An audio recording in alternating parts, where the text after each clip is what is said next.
Hello, my loves, and welcome back to another episode of Light Vigil Tarot. My name is Ashley, or Ash, and I welcome you to the channel. If you are new here, what I essentially do with this channel is I review Oracle and Tarot decks so that you can see if a deck resonates with you before you purchase it. Or you can also see if maybe it doesn't resonate with you, and then you can find another deck that does. I always tell all my viewers, remember that these are purely my reviews, and I'd like you to take what resonates with you and make your own discernment when it comes to choosing a deck. For those of you who are coming back, thank you so much for being here.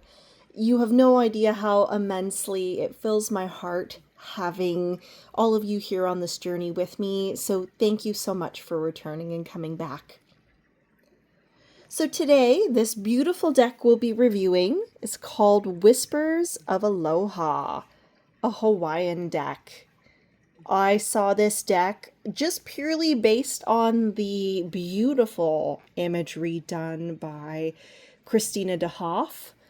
And I don't know about you all, but when I see a deck on a shelf, the first thing that I am drawn to is the energy of the art on the deck. And so I had to have this one because, wow. This is a deck by Angela Hartfield. And I believe the publishing for this deck was in 2023, so it's fairly new. Another beautifully published deck by Blue Angel Publishing. So again, this is the box, very beautiful. And this is the back of the box. So with that, let's get started. For those of you who are new and this is your first time here, I give each deck a review based on certain categories, and my reviews are out of 5. So without further ado, let's get started. So the first category that I review a deck by is its art or its visual language.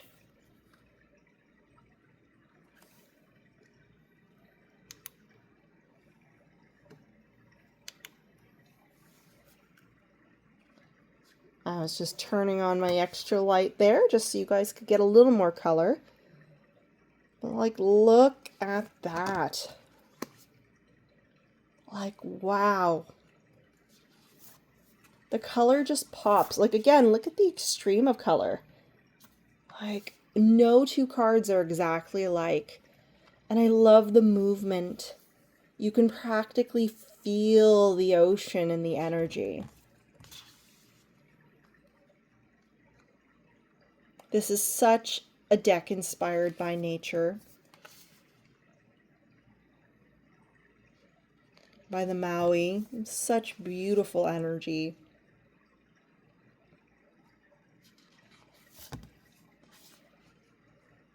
Like, wow. Like that instantaneously, I think of Moana.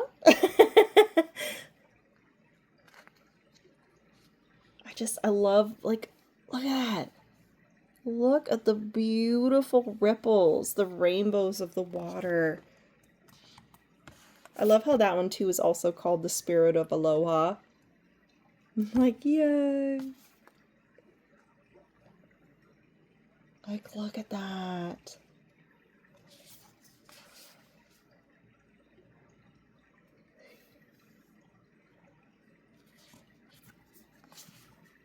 I love how this deck also has flowers in it too.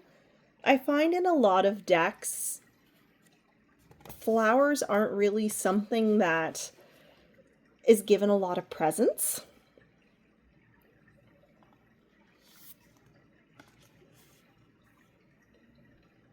So it's nice to see more flowers, more plants, parts of nature.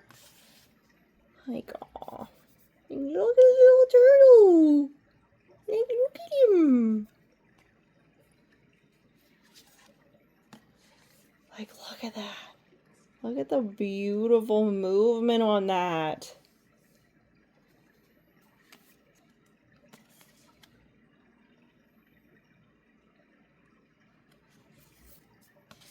And then this is the same picture on the box itself. Inspired realization. Wow. What I love about these cards too is they give you like a little snapshot too. See where your efforts guide you or take you.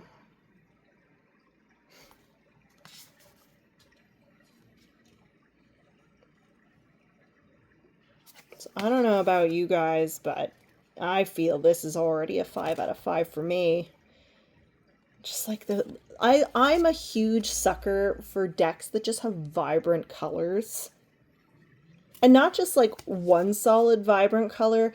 I'm a huge stickler for decks that really have colors that just pop. The energy just literally jumps right out of the cards. Again, the cards are alive. You can practically like smell them and sense them. Like, that's so beautiful. Like, wow.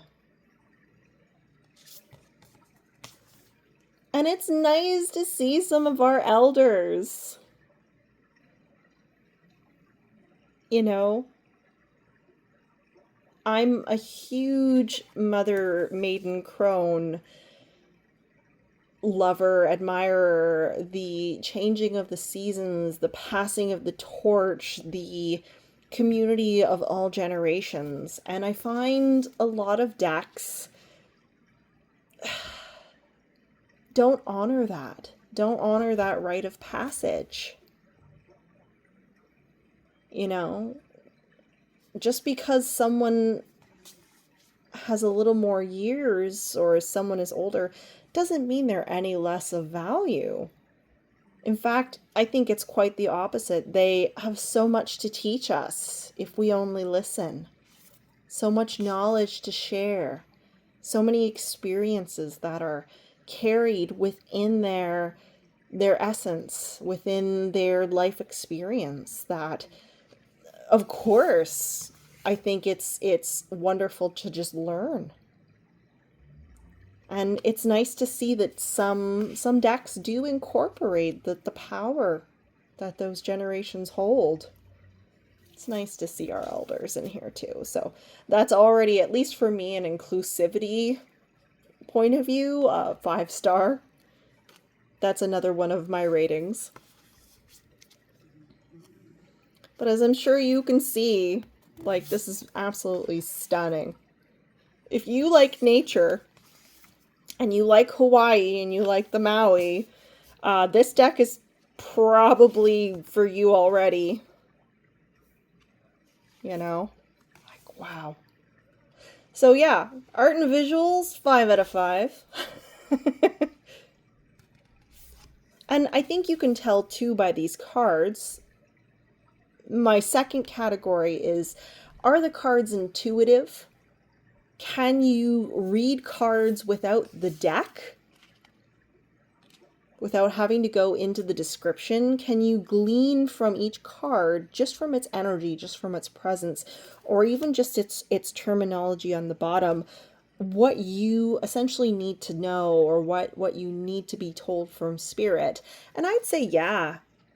I'd say absolutely. These cards have so much visually that you can just ascertain, let alone the little prompts in the bottom. Obviously, the deck will give you, maybe some historical or mythological background of the characters in the cards, and maybe some in-depth descriptions of meanings, for sure. But these cards definitely have, I'd say, 5 out of 5 for intuitive readability for each card, for sure. For sure. So with that, we'll just reverse the cards too. It's the same picture that's on the box for the back of the cards. So let's go to the guidebook. So the guidebook is my third category. Is how good is the guidebook? So right off the bat, it's in black and white. The font is very big though, so the readability of the font is pretty good. Now, for those of you out there who prefer color, this might be a 4 or 3 stars out of 5, but I'm not a huge stickler either way, so long as the deck, or sorry, the card booklet is informative. So we've got our table of contents. We've got a little bit of a foreword, like how to use the deck, sort of how it was created and why. The Spirit of Aloha, which is beautiful. Again, how to work with the deck. Different card readings you could do. And then it goes into the messages of each card. And so it gives you the name of the card. It gives you the little, I guess you could say, Cole's Notes version of the card. Then it gives you, again, the description and sort of the mythos of the card, of the figure on the card, with the description and how it translates through to the imagery and what the card and the mythos meaning portrays. And then also it gives you a little bit of background, again, going more in detail of the words or the messages or the characters and their backstories and the tradition and how it's woven through.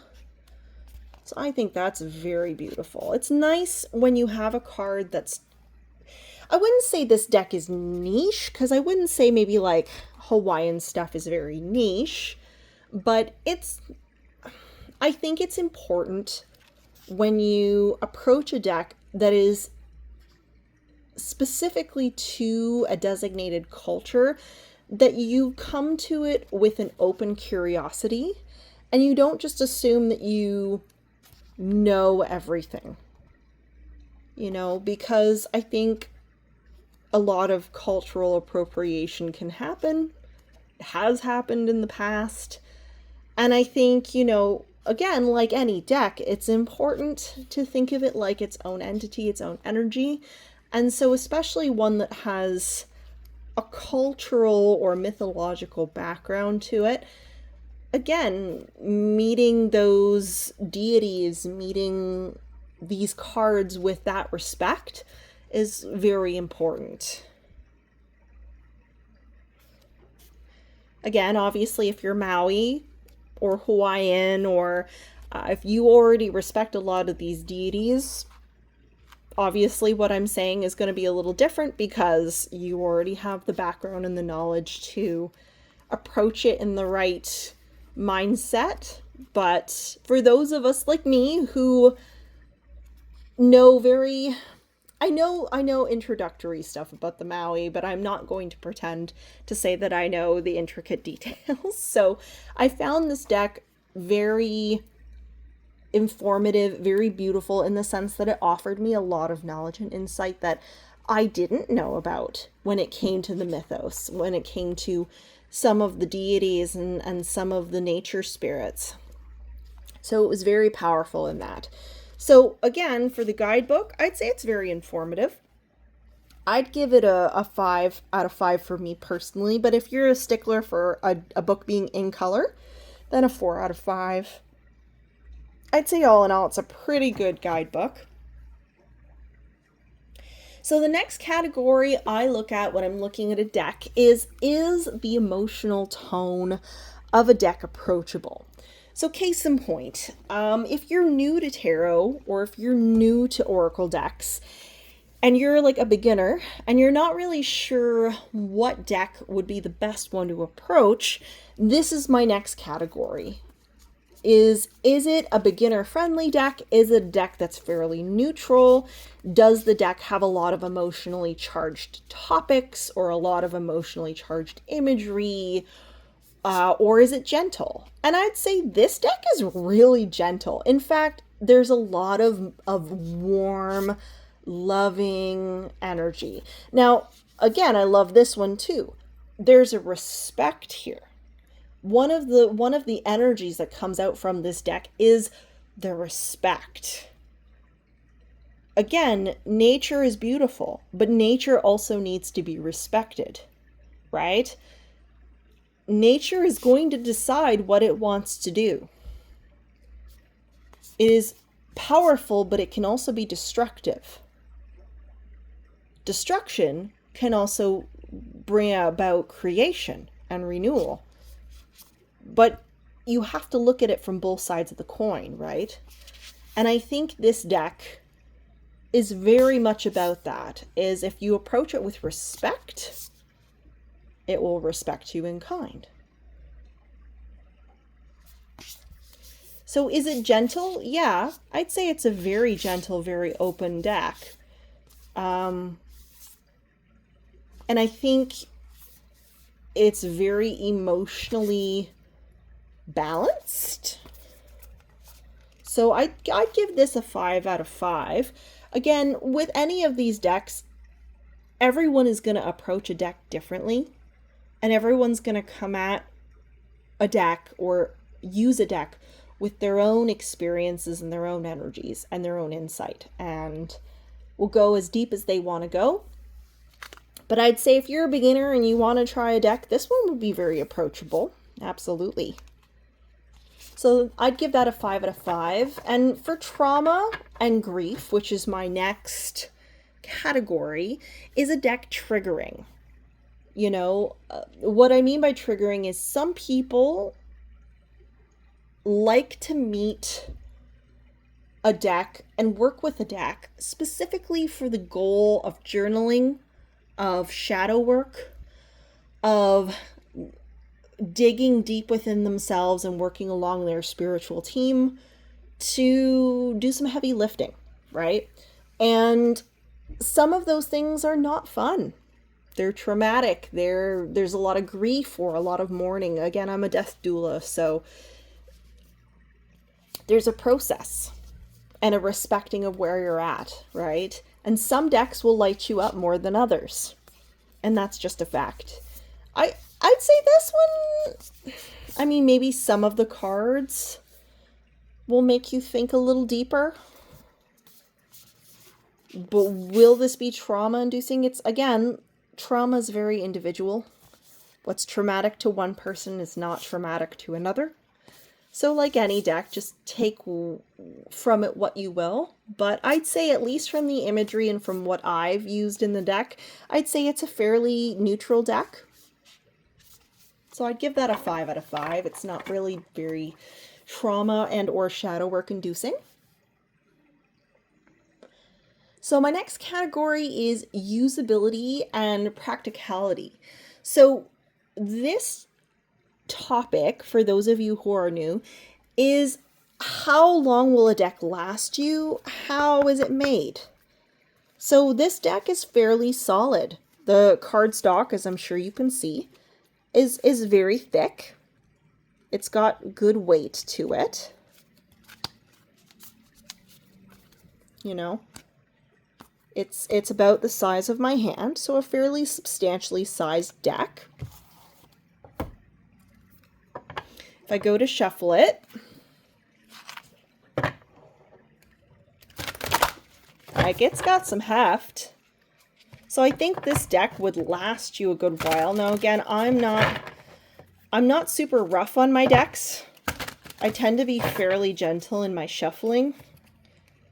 But for those of you who, again, if this is what you do, if you're a YouTube reader, if you do tarot for a living, content creator with tarot cards, you need something that will last the test of time, right?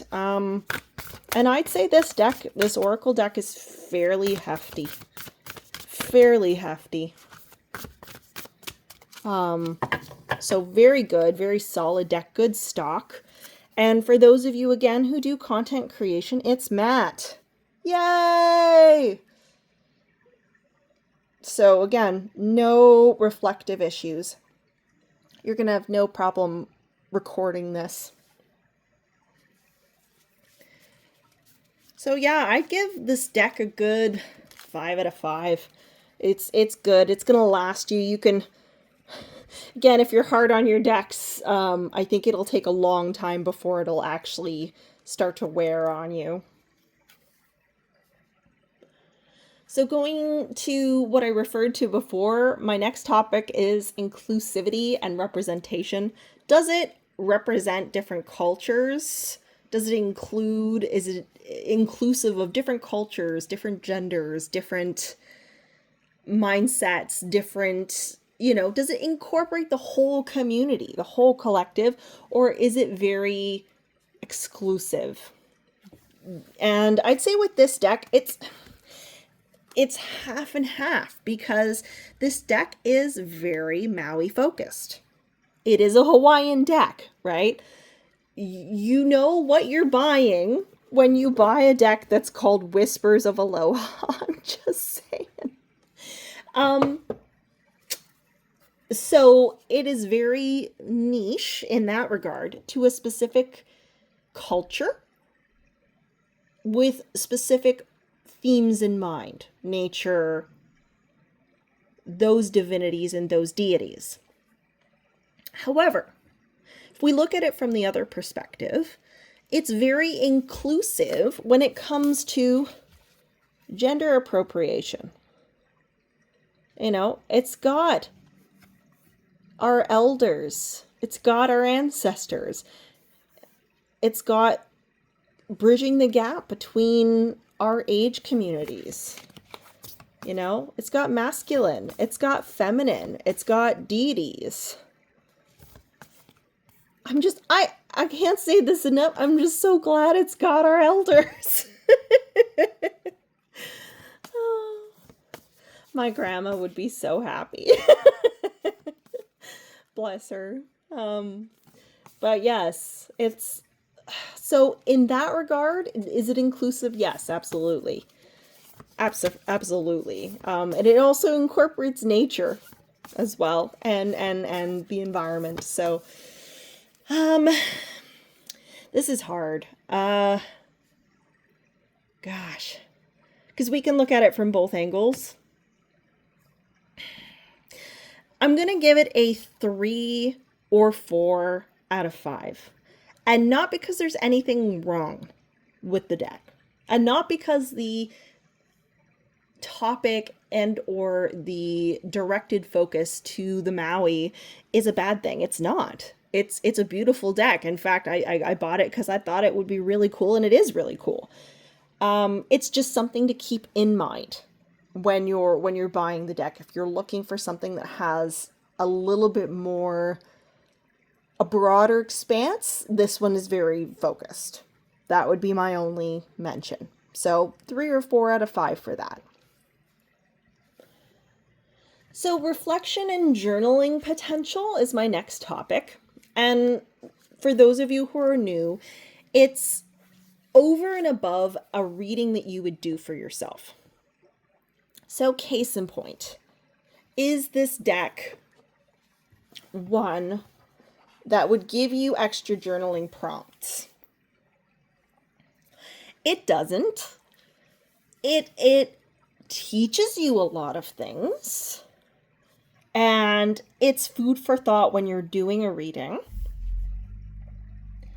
But is it something that actually says, hey, journal, here's a journal prompt that you can think of. Or, hey, here's a meditation that you can do over and above. No, it really doesn't. And that's okay. Not every deck has to. But if that is something you are looking for in a deck when you buy it, this one isn't the one. So it gives you food for thought when it comes to the culture. So I'm not going to give it a 1 out of 5 because it does give you some. But specifically for journaling and reflection, it kind of is what it is. It's very good at what it is. So I'm going to give it a 2 out of 5 for that. Now, price point for this deck, it's the same price as a lot of the other decks out there. It's a fairly normal price point. In Canadian currency, I paid about $42, $43 for this deck. which is average nowadays, honestly, for an Oracle deck anyway. And I paid this price again at my local metaphysical store. I try as best as I can to support local shops. So again, take that with a grain of salt. That was the amount I paid at a local retailer. If, however, again, you can't buy, if you're out in the boonies, or if, delivery to you is extremely hard or something like that, I can appreciate it. I'm not sure if this is on Amazon. It might be on Amazon. Most decks nowadays, I think, are on Amazon, except if they're very niche, or if, again, the indie creator only has it on their site, which is, again, totally fair and valid. Support your indie creators where you can. The price might be different. But yeah, this one was about, maybe with tax, $45 Canadian. So, is it worth the price? And again, we have to go based on the other decks that I've reviewed. I'd say I'd give this a 4 out of 5. I'd say based on what some of the other decks have brought to offer, like the meditations or the poetry, or, the guidebook, or, including every other component, I'd say some of the other decks brought a little bit more. But it's not to say that this deck doesn't bring some beautiful aspects, which is why I won't give it any lower than a 4. It brings a lot. The colors and the artistry is beautiful. So what I paid for just the art alone is, in my mind, more than worth the price. So, and it's, again, a good quality deck that's going to last you. Again, with good cardstock. So yes, I'd say it's worth the price. So I'd give that a 4 out of 5 for sure. Absolutely. And availability. Again, this was published 2023.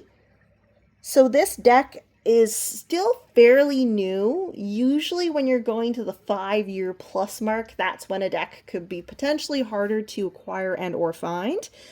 Also, it depends on how frequently it's published, or if it has a limited publishing amount. Again, indie decks, right? Indie decks very much rely on public support or GoFundMes or whatnot. So, yeah, I mean, this deck is by a very solid publisher. So this should still be available, and it should still be accessible if you look for it. So I'd give the availability or accessibility a 5 out of 5. So an overview of this deck. Would I buy this deck? Yeah, absolutely. I did. And I think this deck is very beautiful and good for all levels. I think it's approachable by anyone who is new. It would be a great addition to anyone who is more comfortable with tarot and oracle, and especially advanced readers too. It would be a good addition to any reading you do. Are there any cautions for this deck? I'd say again, and I say caution very lightly, just being mindful that, again, it's a deck focused on Hawaii and on the Maui. If that's not what you're looking for, okay, cool. This deck might not be the one for you. But apart from that, that's really my only, loosely, again, quote-unquote, caution? Again, I've always found Maui culture to be very beautiful, very organically, just like, oh, wow, again, any connection to nature and nature being woven in daily life, to me, is a beautiful way to approach life, and any practice that we do, or any life that we live, it should always be in symbiosis with nature. So for that alone, this deck is just, so stunning. But again, that would just be my only thing. It's just keeping that in mind. Maui love. And yeah, thank you guys so much for joining me for the reading of Whispers of Aloha. It's been a beautiful deck to go over and review. So thank you so much for coming along with me. If you guys have this deck and you've used it, pop a comment. What was it like for you? Did you find it invigorating? Maybe what messages did you receive that you're comfortable to share?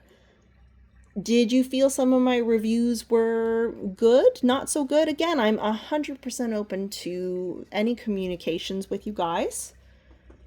And again, your reviews are just as helpful for the community as mine are potentially for having someone choose a deck, especially if you've used it. So please, I welcome any comments from you all.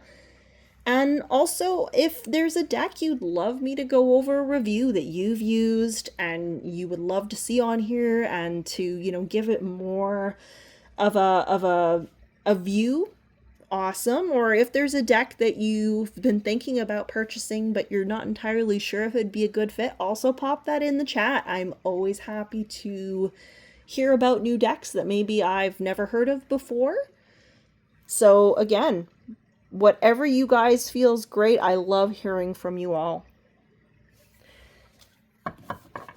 So again, guys, thank you so much for joining me today. I love you all so much. I hope you all have a wonderful rest of your week. When I am recording this, we are just going through the new Lunar New Year. Happy horse year, yay! So I wish you a beautiful transition into that. Be kind to yourselves. Sending you all a big etheric hug. And until next week, my darlings, mwah, I'll catch you later. Bye!